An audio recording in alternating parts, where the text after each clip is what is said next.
how do you explain when things don't go as we assume? Or better, how do you explain when others are able to achieve things that seem to defy all of the assumptions?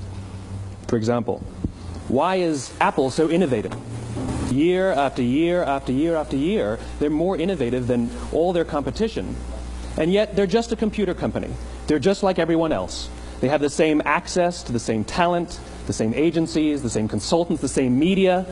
Then why is it that they seem to have something different?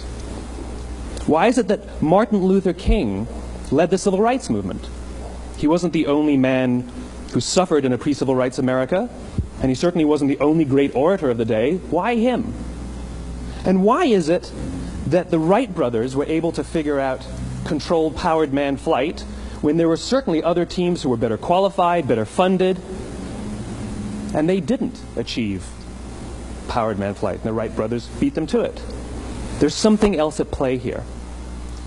About 3.5 years ago, I made a discovery, and this discovery profoundly changed my view on how I thought the world worked, and it even profoundly changed the way in which I operate in it. As it turns out, there's a pattern. As it turns out, all the great and inspiring leaders and organizations in the world, whether it's Apple or Martin Luther King or the Wright brothers, they all think, act, and communicate the exact same way, and it's the complete opposite to everyone else. All I did was codify it. And it's probably the world's simplest idea. I call it the golden circle.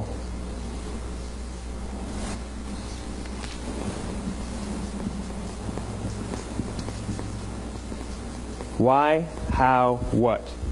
This little idea explains why some organizations and some leaders are able to inspire where others aren't. Let me define the terms really quickly. Every single person, every single organization on the planet knows what they do, 100%. Some know how they do it, whether you call it your differentiating value proposition or your proprietary process or your USP. But very, very few people or organizations know why they do what they do. And by why, I don't mean to make a profit. That's a result. It's always a result. By why, I mean what's your purpose? What's your cause? What's your belief? Why does your organization exist?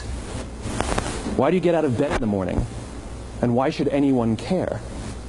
Well, as a result, the way we think, the way we act, the way we communicate is from the outside in. It's obvious. We go from the clearest thing to the fuzziest thing. But the inspired leaders and the inspired organizations, regardless of their size, regardless of their industry, all think, act, and communicate from the inside out. Let me give you an example.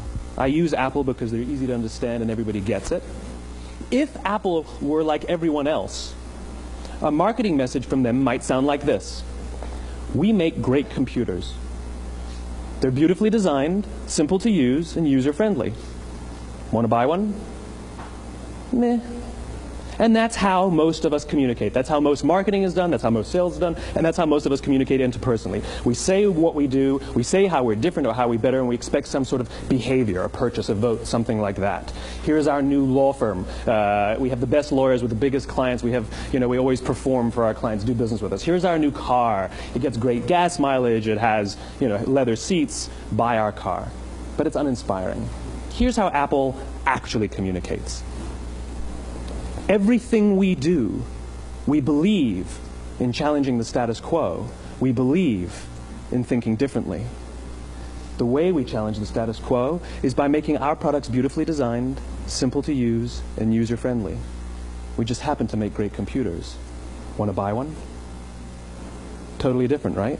You're ready to buy a computer from me. All I did was reverse the order of the information. What it proves to us is that people don't buy what you do, people buy why you do it. People don't buy what you do, they buy why you do it. This explains why every single person in this room is perfectly comfortable buying a computer from Apple. But we're also perfectly comfortable buying an MP3 player from Apple, or a phone from Apple, or a DVR from Apple. But as I said before, Apple's just a computer company. There's nothing that distinguishes them structurally from any of their competitors. Their competitors are all equally qualified to make all of these products. In fact, they tried. A few years ago, Gateway came out with flat-screen TVs. They're eminently qualified to make flat-screen TVs. They've been making flat-screen monitors for years. Nobody bought one.